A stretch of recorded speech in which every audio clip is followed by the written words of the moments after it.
The mop hit the deck with a wet slap, and Senior Chief Petty Officer Marcus "Tank" Rodriguez froze. The sound shouldn't have mattered, not on a forward operating base where helicopters landed every hour. But this wasn't just any helicopter cutting through the Afghan morning sky. This was a U-60M Black Hawk, and it was coming in fast, rotors beating the air like thunder against the mountains. Tank had been scrubbing the same spot on the deck for 20 minutes, lost in thought about his daughter's birthday party he'd miss next week. At 42, he'd been a Navy SEAL for 18 years, but a training accident 2 months ago had left him with a blown knee and temporary light duty. Hence the mop. Hence the humiliation of watching younger operators gear up while he cleaned floors like some boot camp recruit. The Black Hawk's downdraft scattered his cleaning supplies across the landing zone. Through the whipping dust, Tank could see the bird settling onto the concrete pad with mechanical precision. The side door slid open before the wheels even touched down. That's when he saw her. Captain Raven Nightshade Blackwood stepped out of the aircraft like she owned the sky itself.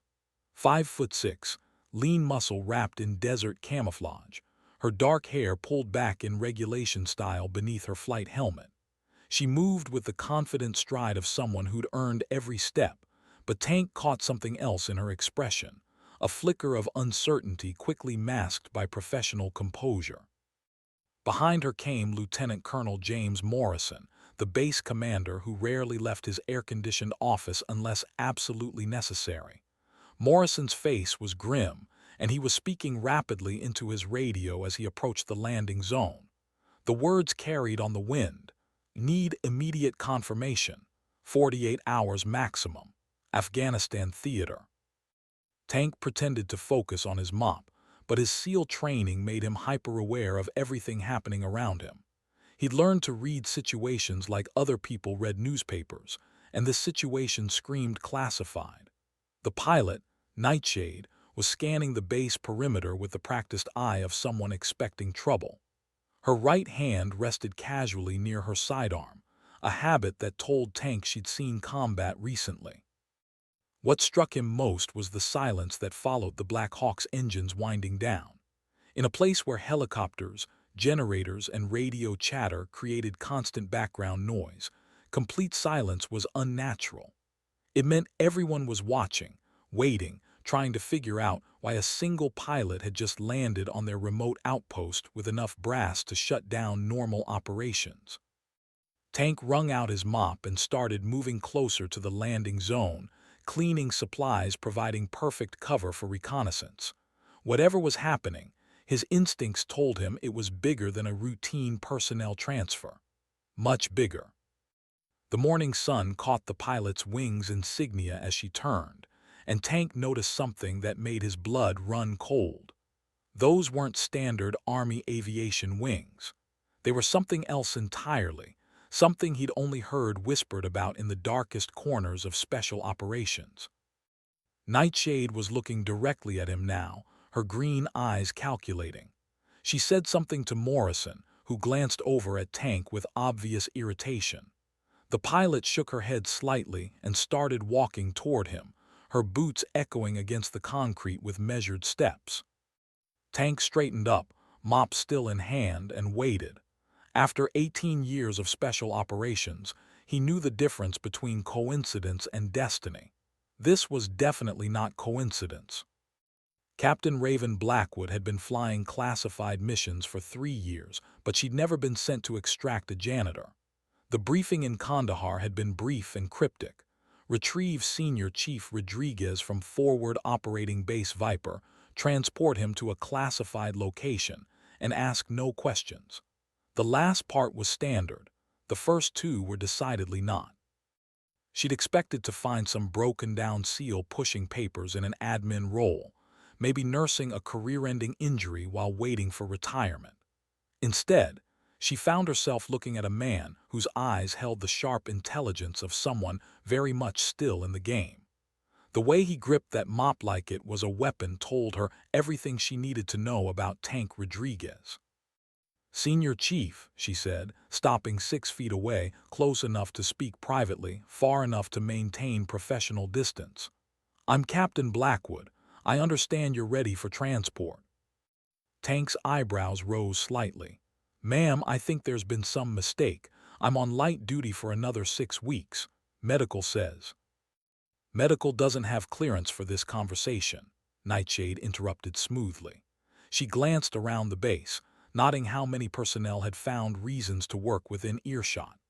Your knee injury is documented as a training accident during close-quarters combat drills.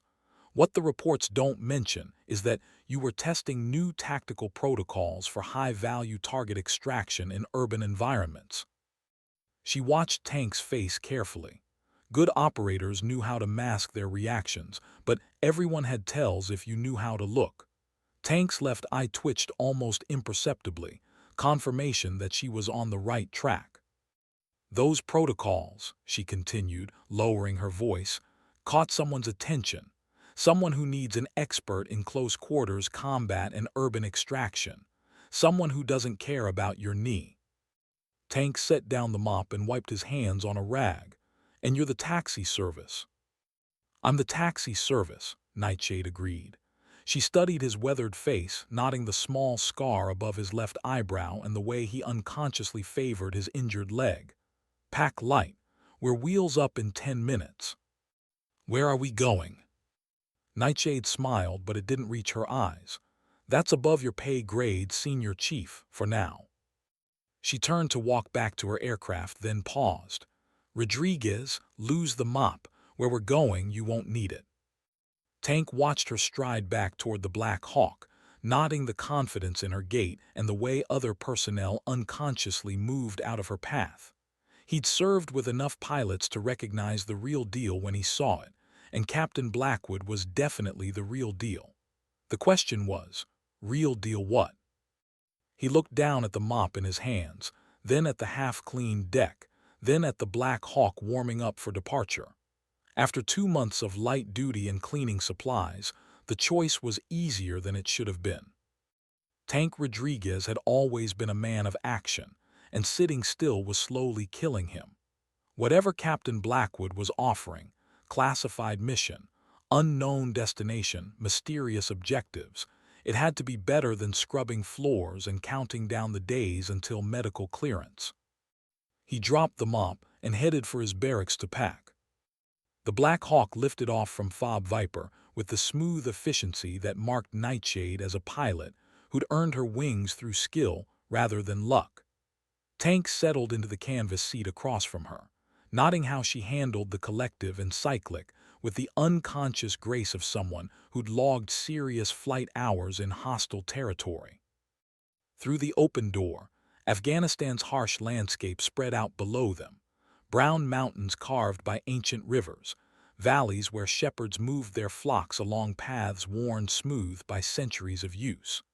It was beautiful in the way that dangerous things often were, and Tank found himself remembering why he'd volunteered for multiple deployments to this particular corner of hell.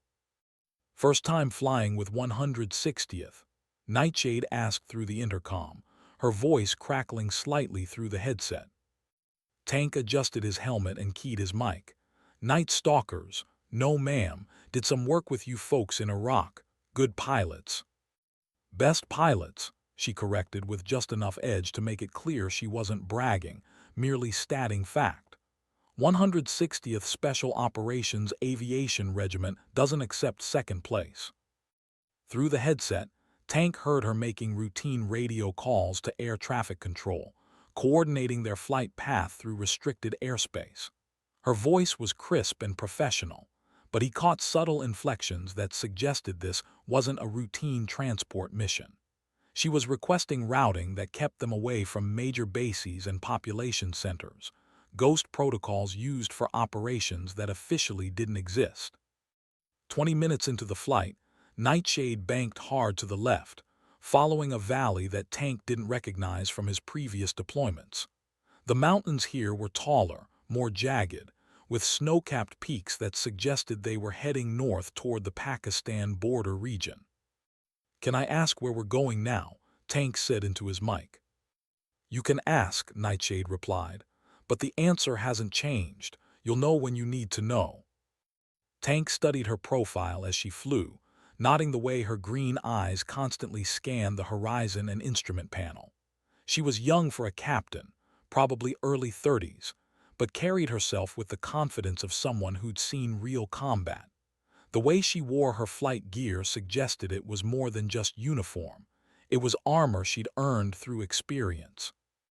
"How long have you been flying?" he asked. "Long enough to know when someone's fishing for information," she replied, but there was a hint of amusement in her voice. "Nice try, Senior Chief." The radio crackled with an incoming transmission. "Nightshade 77, this is Control. You're cleared for approach to landing zone Whiskey. Wind is calm, visibility unlimited. Be advised, you have priority personnel waiting." "Roger, Control. Nightshade 77 inbound to LZ Whiskey, ETA 15 minutes. Tank tried to place the call sign and landing zone designation, but came up empty. In 18 years of special operations, he'd worked with most classified facilities in the Afghanistan theater, but LZ Whiskey was new to him. That meant either it was very new or very secret, possibly both. The Black Hawk began its descent into a valley that Tank definitely didn't recognize, and he realized that whatever was waiting for him at LZ Whiskey was about to change everything. Landing Zone Whiskey turned out to be a facility that officially didn't exist. No signs, no markings, just a collection of hardened buildings clustered around a helicopter pad in a valley so remote it might as well have been on the moon. As Nightshade brought the Black Hawk down in a perfect auto-rotation, Tank counted at least 6 heavily armed personnel positioned around the perimeter, security that was serious enough to suggest whatever happened here was worth protecting. The rotors were still spinning when 2 figures approached the aircraft. The first was a colonel Tank didn't recognize, tall and angular with prematurely gray hair, and the kind of 1,000-yard stare that came from making hard decisions in dark places. The second was someone Tank definitely did recognize, Master Chief Petty Officer Sarah Ice Johansson, a SEAL Team 6 operator who'd supposedly retired 2 years ago. "Rodriguez," Ice said as Tank stepped out of the helicopter, her voice carrying over the rotor noise. "You look like hell." "Light duty will do that," Tank replied, clasping her extended hand. "Thought you were fishing in Alaska." "I am fishing in Alaska," she said with a slight smile. "Just not the kind with poles and bait." The colonel approached, and Ice's demeanor immediately shifted to formal military bearing. "Senior Chief Rodriguez, welcome to Task Force Trident.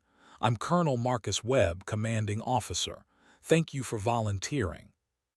Tank glanced at Ice, who gave him an almost imperceptible nod. "Sir, I wasn't aware I'd volunteered for anything." "Your presence here constitutes volunteering," Webb replied smoothly. "Captain Blackwood, excellent work as usual. You're cleared for immediate departure unless you're staying for the briefing."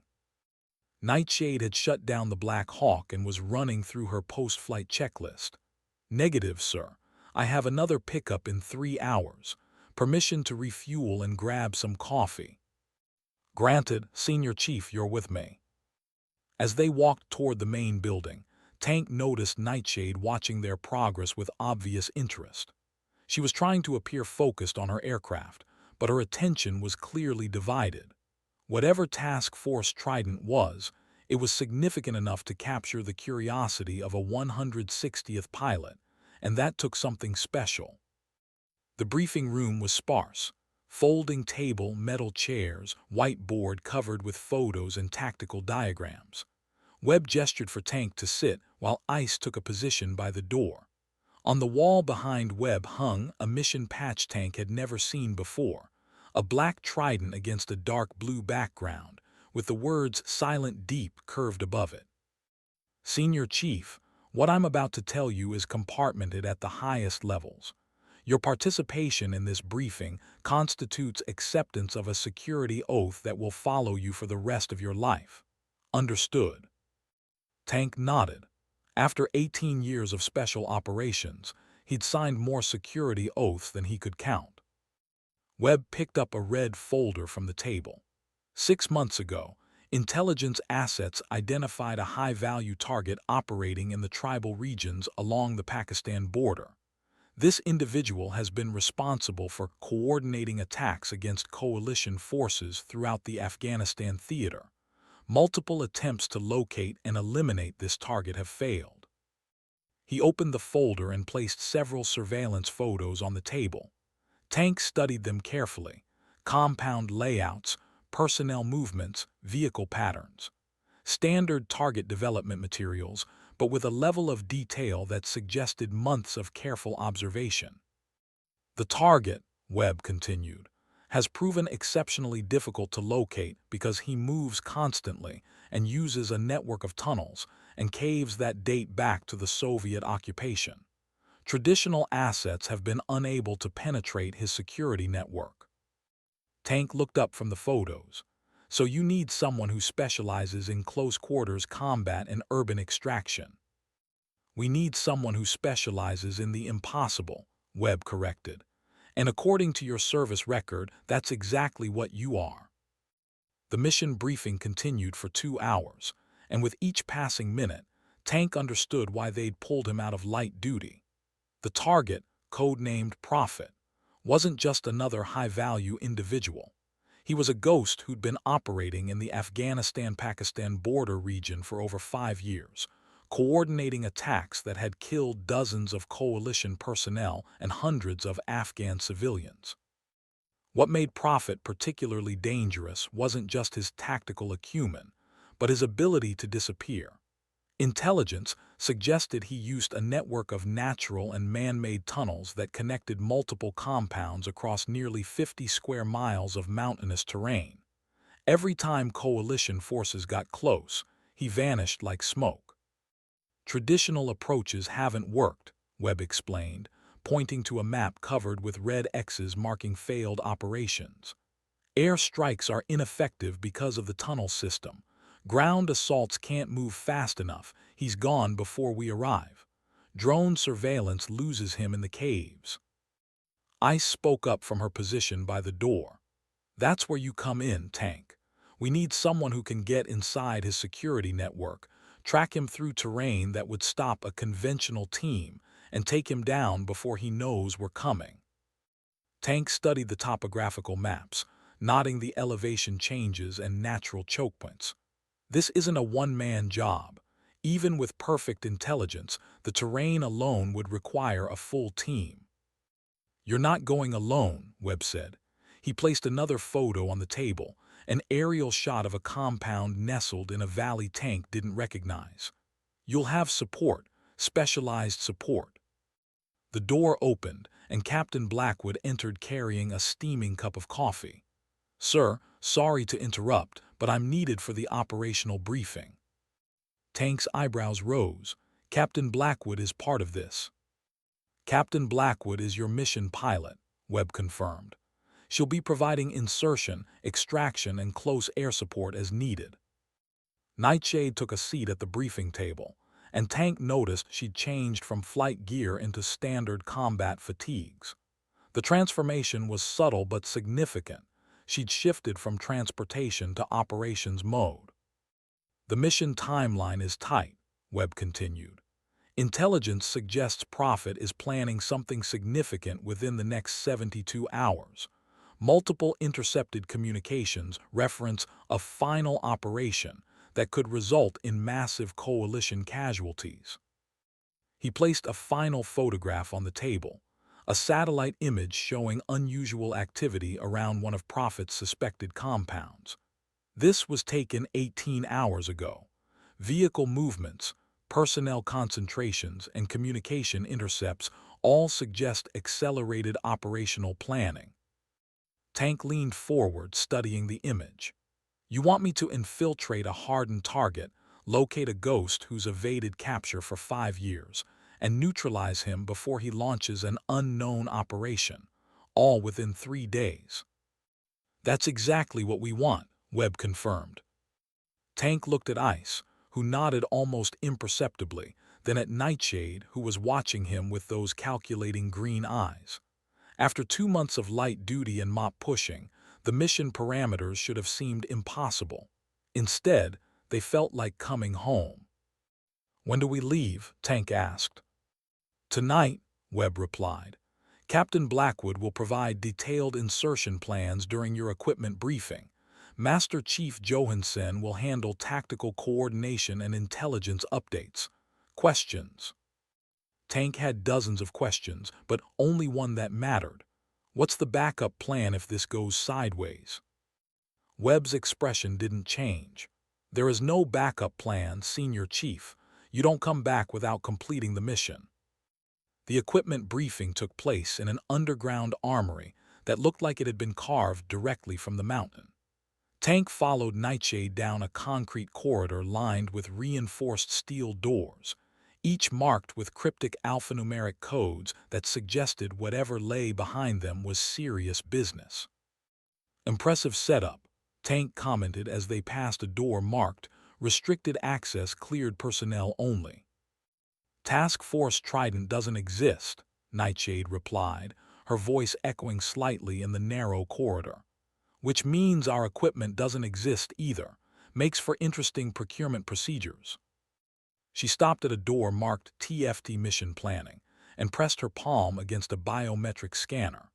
The lock disengaged with a soft click, and they entered a room that looked like something from a science fiction movie. Multiple monitors displayed real-time satellite feeds, weather data, and tactical overlays of the target region. A central table held a three-dimensional terrain model so detailed Tank could identify individual rocks and trees. "Jesus," Tank whispered, studying the model. "How long did it take to build this?" 6 months of preparation for one mission," said a voice from the shadows. A figure stepped into the light, a thin man in his 50s wearing civilian clothes and thick glasses. "Dr. Marcus Chen, Tactical Intelligence Specialist. I've been studying Prophet's movement patterns since this operation began." Tank shook Chen's extended hand, nodding calluses that suggested the intelligence specialist wasn't just an analyst. "You've been tracking him for 6 months." "Tracking, analyzing, predicting," Chen confirmed. He gestured to the terrain model, where red lines indicated known tunnel systems and blue dots marked confirmed Prophet sightings. "Your target is methodical to the point of obsession. He follows patterns, but they're complex enough that it took advanced modeling to identify them." Nightshade moved to a wall-mounted display showing real-time weather data. "Current conditions are optimal for insertion. New moon tonight, cloud cover moving in from the west. We'll have approximately 4 hours of complete darkness for infiltration." Tank studied the terrain model, noting the elevation changes and natural approaches to the primary target compound. "Insertion point." Chen pointed to a location approximately 2 miles from the target. "Ridge line here provides concealment for helicopter approach. From there, you'll have multiple route options depending on real-time intelligence." "What about extraction?" "That's where things get complicated," Nightshade said. She moved to another display showing multiple helicopter landing zones marked in different colors. "Green zones are optimal, flat ground, good approaches, minimal exposure. Yellow zones are manageable but risky. Red zones are emergency only." Tank counted at least 15 potential extraction points scattered across the operational area. "You're planning for multiple contingencies." "We're planning for the fact that Prophet has survived 5 years by being unpredictable," Chen replied. "Your extraction point will depend entirely on where you locate him and how the tactical situation develops." A new voice entered the conversation, "Which is why you'll have constant overwatch and real-time intelligence support." Master Chief Ice Johansen emerged from behind a bank of communication equipment. "I'll be monitoring from here, coordinating with drone assets and signals intelligence." Tank looked around the room, finally understanding the scope of what Task Force Trident had built. This wasn't just a special operations mission. It was a precision instrument designed for one specific target. 6 months of preparation, millions of dollars in equipment and personnel, all focused on eliminating a single individual. All this for one man, he said quietly. All this for the right man, Nightshade corrected. Prophet isn't just another terrorist. Intelligence suggests he's been coordinating with external actors, possibly state sponsors, to plan something that could destabilize the entire region. ICE activated one of the displays, showing intercepted communications data. These are fragments of transmissions we've captured over the past 2 weeks. The technical analysis is ongoing, but the pattern suggests accelerated planning for a major operation. Tank studied the data streams, noting the increased frequency and complexity of communications. After 18 years of special operations, he'd learned to read intelligence patterns like a hunter reads tracks. Something big was definitely brewing. Timeline, he asked. Insertion at 200 hours, Chen replied. That gives you maximum darkness and optimal conditions for approach. Target window opens at first light, approximately 5:30 hours. 3.5 hours to locate and neutralize a target who's evaded capture for 5 years, Tank mused. No pressure. Nightshade smiled grimly. Senior Chief, if this was easy, they wouldn't need us. The final equipment check took place in yet another underground chamber, this one filled with weapons and gear that Tank had never seen before. Nightshade stood beside a table loaded with specialized equipment, her manner shifting from briefing mode to something more personal. Custom loadout, she explained, lifting a compact assault rifle that looked like a cross between an M4 and something from the future. Suppressed, modular design, integrated targeting system. Fires standard 5.56 NATO, but the action is modified for enhanced reliability in extreme conditions. Tank hefted the weapon, immediately nodding the perfect balance and smooth operation. Who makes this? Nobody you've heard of, Nightshade replied with a slight smile. Task Force Trident has its own research and development contractors, people who understand that sometimes you need equipment that doesn't officially exist. She moved to a tactical vest that looked more like body armor from a video game than military equipment. Integrated communication system, GPS tracking, biometric monitoring, and enough protection to stop rifle rounds at close range. The whole system links to your helmet display and my aircraft systems. Tank examined the vest, noting the sophisticated electronics embedded in what appeared to be standard tactical gear. You'll be able to monitor my position and condition throughout the mission. Position, condition, ammunition status, and heart rate, Nightshade confirmed.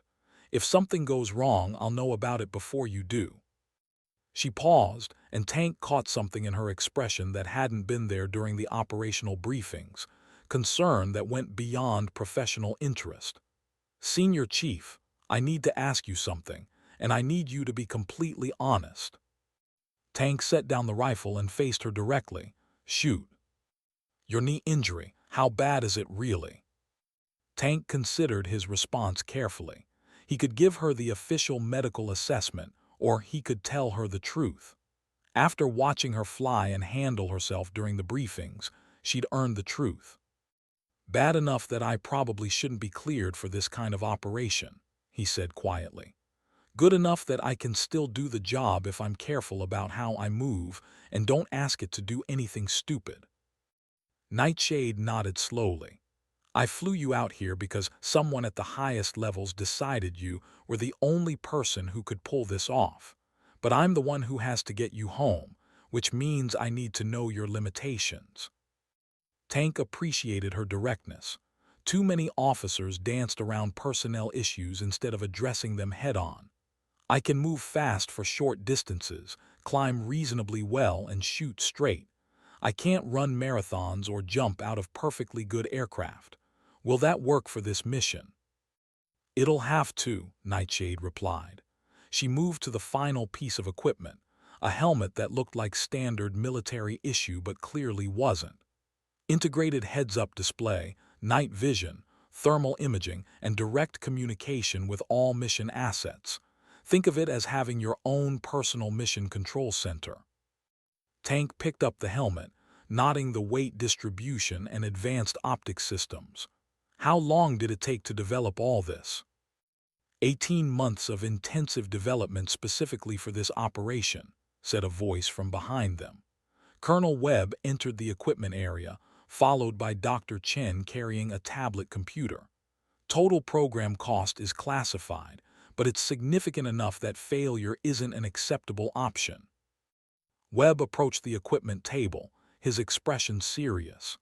Senior Chief, before you take possession of this gear, I need you to understand something. What you're carrying represents technology that's 5 years ahead of anything in the conventional military inventory. It cannot fall into enemy hands under any circumstances. Tank understood the implication immediately. Self-destruct protocols. Among other safeguards, Webb confirmed. The mission parameters are clear. Complete the objective and return home, or ensure that none of this equipment survives to be analyzed by hostile forces. Chen activated his tablet, showing a real-time satellite view of the operational area. Latest intelligence update shows increased activity around the primary target compound. Whatever Prophet is planning, it's accelerating. Tank studied the satellite imagery, noting vehicle movements and personnel concentrations that suggested operational preparation. How current is this intelligence? 30 minutes, Chen replied.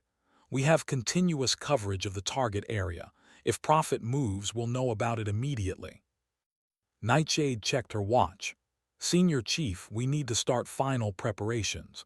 Pre-flight checks, weather updates, and mission timeline confirmation. Are you ready? Tank looked around the room one final time, at the advanced equipment, the concerned faces, the satellite imagery showing his target area. After 2 months of light duty and meaningless busy work, he was about to undertake the most important mission of his career. I'm ready, he said quietly. Let's go hunting. The pre-flight briefing took place on the helicopter pad under a starless sky. Tank stood beside Nightshade as she conducted her external inspection of the Black Hawk, noting modifications he hadn't seen during their earlier flight. The aircraft had been fitted with additional sensor pods, enhanced communication arrays, and what appeared to be defensive countermeasure systems. Different bird than this morning, Tank observed.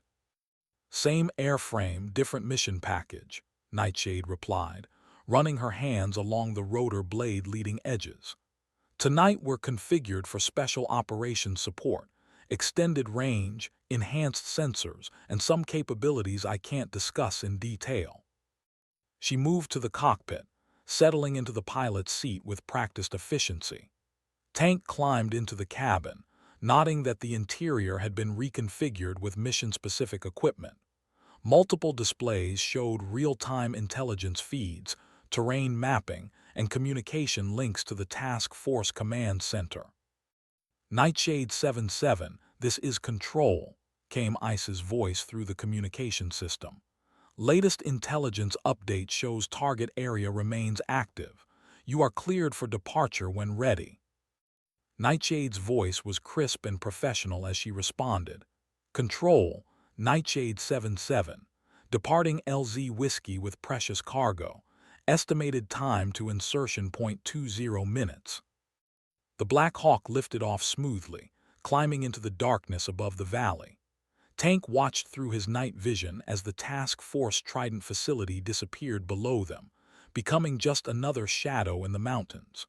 Within minutes, they were flying over terrain that looked identical in every direction, endless ridges and valleys carved by centuries of erosion and conflict. Senior Chief, Nightshade's voice came through his helmet communication system. I need to tell you something about this mission that wasn't covered in the briefings. Tank adjusted his position to face the cockpit. I'm listening. Prophet isn't just another high-value target. Intelligence suggests he's been developing something new, a capability that could change the entire dynamic of asymmetric warfare in this region. She banked the aircraft slightly, following a valley that Tank didn't recognize from his previous deployments. 3 months ago, a coalition patrol disappeared in his operational area. No distress calls, no evidence of conventional attack, no bodies recovered. They just vanished. Tank felt a chill that had nothing to do with the altitude. How many? 12 personnel, full squad with attached specialists. These weren't inexperienced troops, they were veterans with multiple combat deployments. The radio crackled with an update from Control. Nightshade 77, latest drone reconnaissance shows minimal activity around primary insertion point. Weather conditions remain optimal.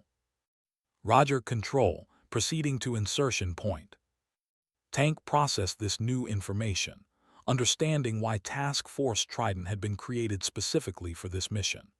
A capability that could make an entire military unit vanish without trace represented a threat that went far beyond conventional terrorism. "What do you think he's developed?" Tank asked. "I don't know," Nightshade replied honestly. "But whatever it is, it's significant enough that eliminating profit has become a national security priority at the highest levels." They flew in silence for several minutes, the Black Hawk's engines providing steady background noise as they approached the insertion point. Tank used the time to review his mission parameters and check his equipment one final time. Everything had to be perfect. There wouldn't be second chances once he was on the ground. "Insertion point in 5 minutes," Nightshade announced. "Final weather check shows light winds from the west, temperature 38 degrees, visibility unlimited with current night vision equipment." Tank moved to the cabin door, preparing for fast rope insertion. "How long do you plan to wait before extraction?" "I'll be monitoring continuously," Nightshade replied. "When you're ready to leave, I'll be there." The certainty in her voice was reassuring, but Tank caught something else, a personal investment that went beyond professional duty. This mission mattered to her in ways that weren't covered in the official briefings. As they approached the ridge line that would serve as his insertion point, Tank realized he was about to step into the unknown in more ways than one. The insertion went flawlessly. Tank fast-roped from the Black Hawk onto a narrow ridge line 2 miles from the target compound, landing silently on rocky ground that provided perfect concealment. Nightshade's aircraft disappeared into the darkness within seconds, leaving him alone with his equipment and the vast silence of the Afghan mountains. Through his helmet's heads-up display, Tank could see the glowing waypoints that marked his route to the target area. The integrated GPS system showed his position with precision accurate to within 3 feet, while thermal imaging revealed the heat signatures of small animals moving through the scrub brush around him. "Control, this is Tracker," Tank whispered into his throat microphone, using his mission call sign for the first time. "Insertion complete. Beginning movement to target area." "Roger, Tracker. We have your position. Drone overwatch shows clear routes along your planned approach. No hostile activity detected." Tank began moving down the ridge line, using terrain features to mask his approach. The specialized equipment made movement easier than he'd expected. The integrated systems provided constant updates on his surroundings, while the advanced body armor distributed weight so efficiently he barely noticed its presence. 20 minutes into his approach, Tank's helmet display showed an unexpected heat signature ahead. He froze, using the integrated thermal imaging to identify the source. 2 guards positioned at a checkpoint he hadn't seen in the intelligence briefings. "Control, Tracker. I have 2 sentries at grid reference 7439. This position wasn't in the mission planning." Ice's voice came back immediately. "Tracker, Control. Checking current intelligence. Confirmed that's a new position, established within the last 6 hours." Tank studied the guards through his thermal optics, noting their equipment and positioning. They were alert and professional, suggesting Prophet's security network was more sophisticated than the briefings had indicated. Control, requesting guidance on bypass route. Tracker, drone assets show movement around alternate routes. Prophet appears to be expanding his security perimeter. Current assessment is that direct approach may be compromised. Tank processed this information while maintaining visual contact with the sentries. If Prophet was expanding security, it suggested either increased paranoia or preparation for the operation intelligence had detected. Control, what's the status on that accelerated timeline we discussed? Tracker, signals intelligence shows increased communication activity in the past 2 hours. Assessment is that timeline may have compressed to 12 hours or less. The mission parameters had just changed significantly. Instead of having until morning to locate and neutralize Prophet, Tank now had to assume the target operation could launch at any time. Control, I'm proceeding with immediate infiltration. Tracker out. Tank moved closer to the guard position, using the darkness and his specialized equipment to remain undetected. The night vision capabilities of his helmet showed the guards with crystal clarity. 2 men armed with modern assault rifles, positioned to observe approaches from multiple directions. The solution was elegant in its simplicity. Tank withdrew a small device from his tactical vest, something that looked like a standard radio but definitely wasn't.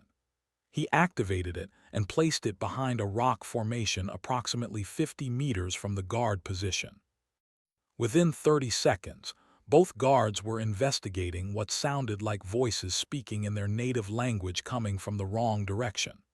As they moved away from their posts to investigate, Tank slipped past their position and continued toward the target compound. Control tracker, checkpoint bypassed, continuing to primary target. Roger tracker, Nightshade 77 reports ready for immediate extraction if needed. Tank smiled grimly as he moved through the darkness.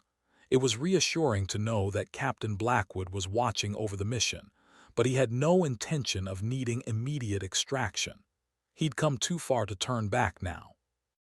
The real mission was just beginning. The target compound appeared through Tank's night vision like a fortress carved from the mountainside itself. Intelligence photos hadn't captured the full scope of Prophet's operation. What they'd identified as a single building was actually a complex network of structures connected by covered walkways and partially concealed by natural rock formations. Tank positioned himself on a ridge overlooking the compound, using his helmet's enhanced optics to conduct detailed reconnaissance. The thermal imaging revealed at least 20 personnel moving through the complex, far more than the intelligence estimates of 8 to 12 individuals. Control tracker, target assessment shows significant variance from briefing materials. I count 20-plus personnel, expanded facility footprint, and enhanced security posture. Tracker control, understood. Latest intelligence suggests Prophet may be hosting coordination meeting with external assets. Your primary objective remains unchanged. Tank studied the compound layout, identifying the most likely location for high